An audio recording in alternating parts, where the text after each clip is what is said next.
Procrastination. Wait, but why? This video is about procrastination. We all procrastinate. Now come on, you must agree, you do procrastinate too. We think about things, we think about what we want to do, and then we put them off. You know, we feel guilty for putting them off. We make excuses. We get into panic mode. We procrastinate over and over in our lives. It's almost like it becomes part of our nature to procrastinate, and it's a bit of a cycle. So when you think about your procrastination habits, I'd love for you to work with your coach on this because it does block so many of our results. Okay, so Tim Urban's TED Talk is brilliant. It's about procrastination and the habits of procrastination. Very funny, very comical. I love it. I love facilitating or showing people the procrastination video because you get a lot out of it just to relate to the reality of procrastination. Okay, so watch it. It is a little bit longer than perhaps some of the videos that we've had in our content. It goes for about 14 minutes, but I think you'll really enjoy it. All right, catch you on the other side. So in college, I was a government major, which means I had to write a lot of papers. Now, when a normal student writes a paper, they might spread the work out a little like this. So, you get started maybe a little slowly, but you get enough done in the first week that with some heavier days later on, everything gets done and things stay civil. And I would want to do that like that. That would be the plan. I would have it all ready to go, but then actually the paper would come along, and then I would kind of do this. And that would happen every single paper. But then came my 90-page senior thesis, a paper you're supposed to spend a year on. I knew for a paper like that, my normal workflow was not an option. It was way too big a project. So I planned things out, and I decided I kind of had to go something like this. This is how the year would go. So I'd start off light, and I'd bump it up in the middle months. And then at the end, I would kick it up into high gear. It's just like a little staircase. How hard could it be to just walk up the stairs? No big deal, right? But then, funniest thing happened. Those first few months, they came and went, and I couldn't quite do stuff. So we had an awesome new revised plan. But then those middle months actually went by, and I didn't really write words. And so we were here. And then 2 months turned into 1 month, which turned into 2 weeks. And one day I woke up with 3 days until the deadline, still not having written a word. And so I did the only thing I could. I wrote 90 pages over 72 hours, pulling not one but 2 all-nighters. Humans are not supposed to pull 2 all-nighters. Sprinted across campus, dove in slow motion, and got it in just at the deadline. I thought that was the end of everything. But a week later, I get a call. And it's the school. And they say, "Is this Tim Urban?" And I say, "Yeah." And they say, "We need to talk about your thesis." And I say, "Okay." And they say, "It's the best one we've ever seen."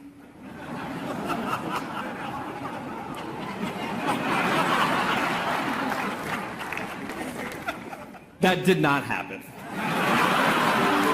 It was a very, very bad thesis. I just wanted to enjoy that one moment when all of you thought, "This guy is amazing." No, it was very, very bad. Anyway, today I'm a writer, blogger guy. I write the blog Wait, But Why? And a couple of years ago, I decided to write about procrastination. My behaviors always perplexed the non-procrastinators around me, and I wanted to explain to the non-procrastinators of the world what goes on in the heads of procrastinators and why we are the way we are. Now, I had a hypothesis that the brains of procrastinators were actually different than the brains of other people. And to test this, I found an MRI lab that actually let me scan both my brain and the brain of a proven non-procrastinator, so I could compare them, and I actually brought them here to show you today, and I want you to take a look carefully to see if you can notice a difference. And I know that if you're not a trained brain expert, it's not that obvious, but just take a look, okay? So here's the brain of a non-procrastinator. Now, here's my brain.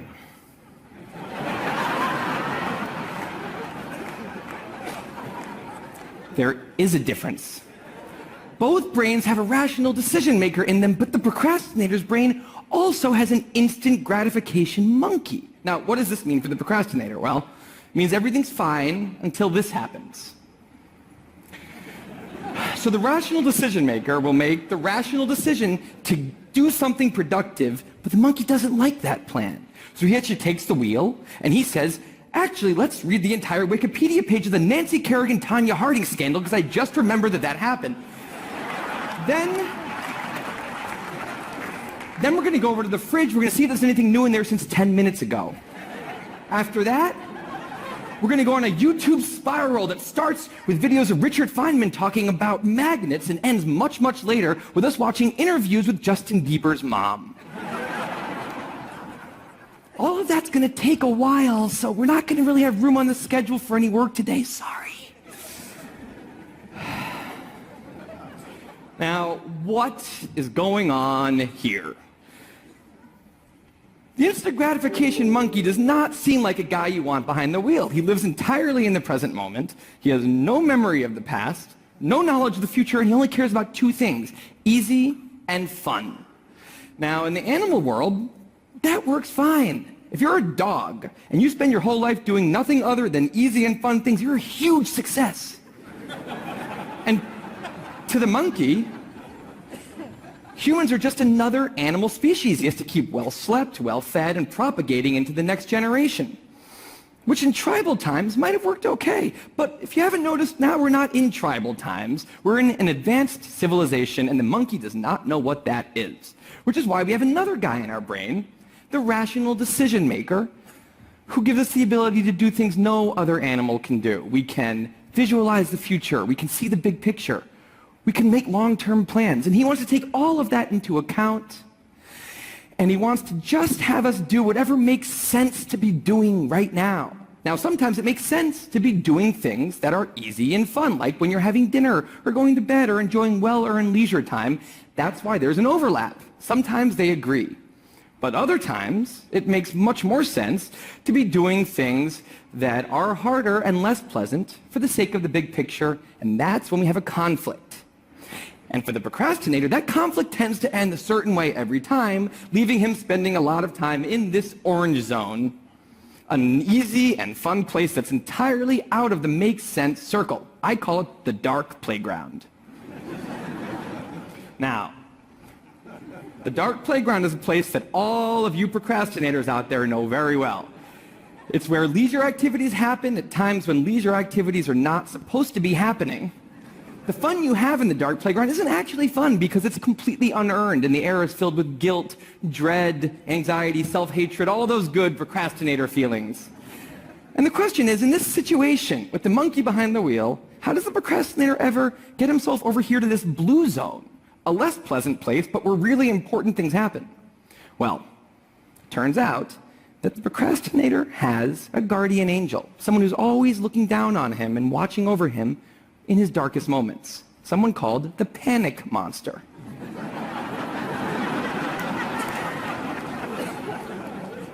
Now, the panic monster is dormant most of the time, but he suddenly wakes up anytime a deadline gets too close or there's danger of public embarrassment, a career disaster, or some other scary consequence. And importantly, he's the only thing that the monkey is terrified of. Now, he became very relevant in my life pretty recently because people of TED reached out to me about 6 months ago and invited me to do a TED Talk.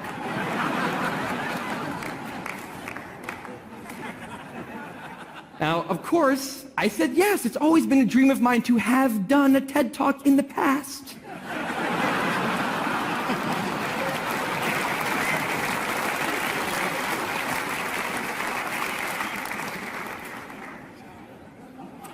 But in the middle of all this excitement, the rational decision maker seemed to have something else in his mind. He was saying, are we clear on what we just accepted? Do we get what's going to be now happening one day in the future? We need to sit down and work on this right now. And the monkey said, totally agree, but also let's just open Google Earth and let's zoom into the bottom of India, like 200 feet above the ground, and we're going to scroll up for 2.5 hours till we get to the top of the country so we can get a better feel for India.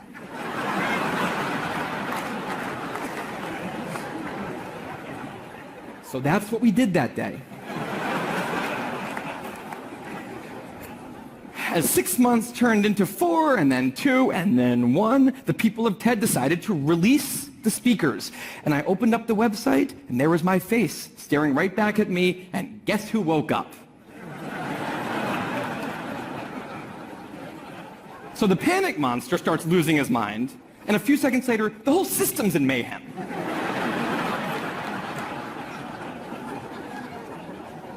And the monkey, who, remember, he's terrified of the panic monster. Boom, he's up the tree. And finally, the rational decision maker can take the wheel, and I can start working on the talk. Now, the panic monster explains all kinds of pretty insane procrastinated behavior, like how someone like me could spend 2 weeks unable to start the opening sentence of a paper, and then miraculously find the unbelievable work ethic to stay up all night and write 8 pages. And this entire situation with the 3 characters, this is the procrastinator's system. It's not pretty, but in the end, it works. And this is what I decided to write about on the blog just a couple years ago. Now, when I did, I was amazed by the response. Literally thousands of emails came in from all different kinds of people, from all over the world, doing all different kinds of things. These were people who were nurses and bankers and painters and engineers and lots of PhD students. And they were all writing saying the same thing. I have this problem too. But what struck me was the contrast between the light tone of the post and the heaviness of these emails. These people were writing with intense frustration about what procrastination had done to their lives, about what this monkey had done to them. And I thought about this, and I said, well, if the procrastinator system works, then what's going on? Why are all these people in such a dark place? Well, turns out that there's 2 kinds of procrastination. Everything I've talked about today, the examples I've given, they all have deadlines. And when there's deadlines, the effects of procrastination are contained to the short term because the panic monster gets involved. But there's a second kind of procrastination that happens in situations when there is no deadline. So if you want to have a career where you want to be a self-starter, something in the arts, something entrepreneurial, there's no deadlines on those things at first because nothing's happening at first, not until you've gone out and done the hard work to get some momentum, to get things going.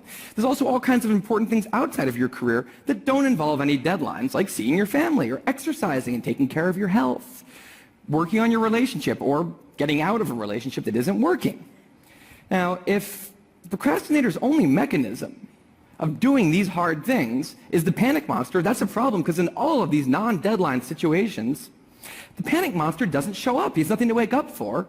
So the effects of procrastination, they're not contained. They just extend outward forever. And it's this long-term kind of procrastination that's much less visible and much less talked about than the funnier, short-term, deadline-based kind. It's usually suffered quietly and privately. And it can be the source of a huge amount of long-term unhappiness and regrets. And I thought, that's why these people are emailing, and that's why they're in such a bad place. It's not that they're cramming for some project. It's that long-term procrastination has made them feel like a spectator at times in their own lives. The frustration was not that they couldn't achieve their dreams, it's that they weren't even able to start chasing them. So I read these emails, and I had a little bit of an epiphany that I don't think non-procrastinators exist. That's right. I think all of you are procrastinators. Now, you might not all be a mess, like some of us. And some of you may have a healthy relationship with deadlines. But remember, the monkey's sneakiest trick is when the deadlines aren't there. Now, I want to show you one last thing. I call this a life calendar. That's 1 box for every week of a 90-year life. That's not that many boxes, especially since we've already used a bunch of those. So I think we need to all take a long, hard look at that calendar. And we need to think about what we're really procrastinating on, because everyone is procrastinating on something in life. We need to stay aware of the instant gratification monkey. That's a job for all of us. And because there's not that many boxes on there, it's a job that should probably start today. Well, maybe not today, but sometime soon. Thank you.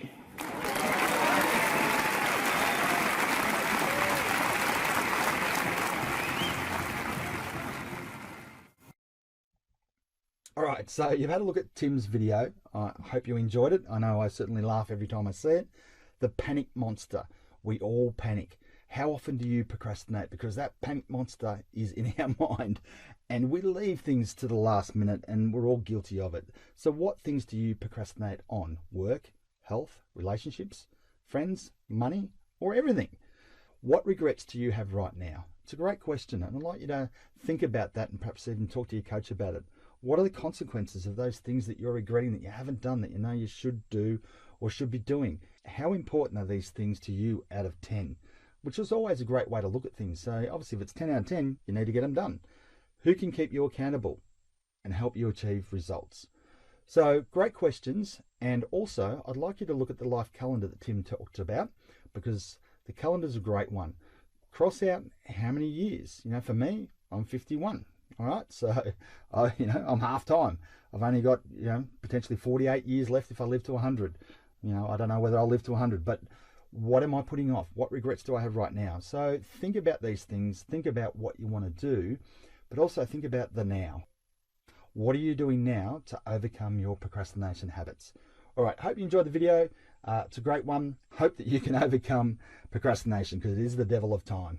All right, thank you.